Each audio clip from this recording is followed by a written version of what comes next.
I was in the kitchen when I heard the front door shut, signaling the family had left for the day. It was one of those rare weekends when the house was completely quiet.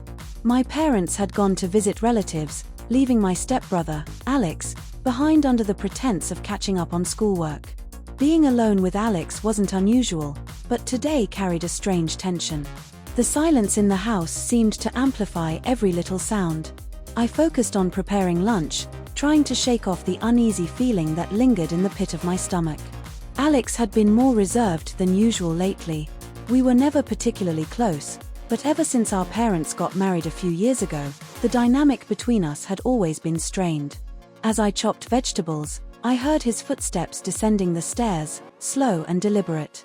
He appeared in the doorway, leaning against the frame. "Hey, Jess," he greeted casually, though there was something in his tone that I couldn't quite place. "Hey. Making some pasta," I replied, keeping my tone light. "Want some?" "Sure," he said, but instead of walking away, he lingered, his eyes fixed on me in a way that made me self-conscious. "Is everything okay?" I asked, turning to meet his gaze. He wore an unreadable expression, one I'd noticed before but never questioned. "Yeah, why wouldn't it be?" he replied with a smirk that didn't quite reach his eyes. I shrugged and turned back to the stove, feeling his presence behind me. Suddenly, he stepped closer, too close. His cologne filled the air, and I felt my heart race. "It's just the two of us today," he said softly, his voice carrying a weight that made the air feel thick. "Yeah, I know," I said, forcing my voice to remain steady as I plated the food. My hands trembled slightly, betraying the calm I tried to project. Alex reached out, his fingers brushing my arm briefly, sending a jolt through me. "You've been acting weird," I said with a nervous laugh, hoping to lighten the mood. "I've been thinking about you," he admitted, his voice barely above a whisper. "Alex, don't," I said firmly, my pulse quickening. He leaned in closer, his voice dropping even lower. "It's just us. No one has to know." I stepped back, creating some distance. The kitchen suddenly felt claustrophobic, the tension almost unbearable. "I'm taking this to the living room," I mumbled, grabbing the plates and walking away without looking back. As I placed the plates on the coffee table, Alex followed, sitting on the couch. His gaze didn't waver, making me feel exposed under its weight. I sat at the far end of the couch, trying to focus on the TV, though I couldn't ignore the tension between us. "Do you ever wonder how things would be if we weren't family?" he asked, breaking the silence. I froze, his words crossing a boundary I didn't even realize we were nearing. "That's a strange question," I said, trying to deflect, though my voice lacked conviction. "We're not blood-related," he pressed. "You're just my stepsister." "That doesn't make this right," I said, meeting his gaze for the first time. The seriousness in his eyes unsettled me. "Why not?" "No one would know," he said softly. "Alex, stop," I said, my voice trembling. His persistence was unnerving, but what scared me more was the flicker of truth in his words, thoughts I'd buried, now painfully exposed. After a moment, he leaned back with a heavy sigh. "You're right. I'm sorry," he said, running a hand through his hair. The tension in the room remained thick as we sat in silence, the unspoken words lingering like a shadow over us. A part of me felt a wave of relief when he stepped away, but another part, a part one didn't want to confront, was left with a pang of disappointment. That feeling gnawed at me. "We should just forget this ever happened," I said softly, more to myself than to him. Alex didn't reply right away. After a pause, he nodded, albeit slowly. "Yeah, maybe you're right," he said, but his tone betrayed him. We both knew this moment wasn't going to disappear from our minds. The silence between us thickened, pressing down like a weight. I fixed my eyes on the TV, but the images and sounds blurred into nothingness. My thoughts kept circling back to Alex, his words, his touch, and my own reactions. An unsettling truth lingered in the back of my mind. Part of me had wanted him to go further. The realization made my skin crawl.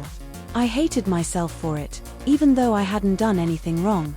Emotional boundaries can be just as significant as physical ones, and it was clear we had both stumbled into territory we couldn't easily retreat from. "I'm going to clean up the kitchen," I blurted out, standing abruptly. I needed to move, to escape the suffocating tension. I barely registered Alex murmuring something behind me as I left the room. My heart raced as if the walls around me were closing in. In the kitchen, I busied myself with the dishes, scrubbing absent-mindedly. Yet my thoughts kept returning to the couch, to him, and to everything that had just unfolded. The sound of footsteps behind me jolted me from my thoughts. I didn't need to turn around to know it was Alex. "Jess," he called softly, lingering in the doorway. "We need to talk." I shook my head, keeping my back to him. "I don't think that's a good idea." He sighed, frustration evident in his tone. "We can't just ignore this." "That's exactly what we're going to do," I replied firmly, finally facing him. My voice was resolute, but the weight of the situation bore down on me. "Why?" he asked, taking a cautious step closer. "Why are you so scared to admit there's something here?" "Because it's wrong," I snapped, my voice louder than I intended. "It's not normal, Alex. We're family, or at least we're supposed to be." He scoffed at that. "We're not really family, Jess. You know that. We didn't grow up together. We barely even knew each other before a few years ago." "That doesn't make this okay," I shot back, my voice trembling. "Our parents are married. We live together. We're siblings now, whether we like it or not." He searched my eyes, clearly struggling with the same battle raging inside me. For a long moment, neither of us spoke, the gravity of the situation settling heavily between us. "I get it," he said finally, his voice quieter. "But I can't ignore how I feel about you." His words hung in the air like a storm cloud, and I felt my chest tighten. This was exactly what I feared. Acknowledging the unsaid would make it impossible to move past. "We can't do this," I whispered, my voice barely audible. "It'll ruin everything." Alex exhaled deeply, nodding reluctantly. "I don't want to ruin anything," he admitted.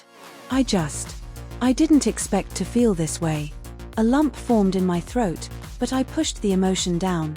"We need to stop this before it spirals," I said, steadier this time. "Whatever you think this is, it's not real.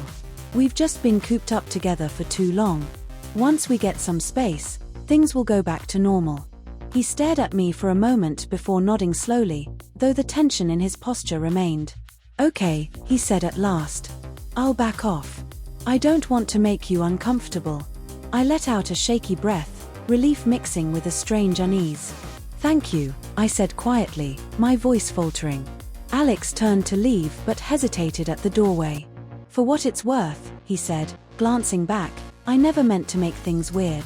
I guess I misunderstood." "It's okay," I replied, though we both knew it wasn't. "Let's just move on." He nodded once before leaving. The moment he was gone, I leaned against the counter, my thoughts spinning. I had stopped whatever was happening, but the unease in the air between us remained, lingering like an unspoken question. In the days that followed, we slipped into a fragile silence, avoiding the subject entirely. Yet, every time we crossed paths, the unspoken tension felt like it grew heavier. One evening, a knock on my door broke the stillness. "Jess," Alex called softly from the other side. "Can we talk?" I hesitated but eventually opened the door slightly. "About what?" "I just want things to be okay between us," he said, his voice sincere. "I don't want things to stay this way." I nodded, unsure of what to say. "Yeah, me too." We stood in silence for a moment before he turned to leave. As he walked away, I felt a quiet sense of finality settle in. Whatever had been brewing between us was over, and while the tension remained, we both knew it was time to move on. In that quiet moment, I realized that some things are louder when left unsaid.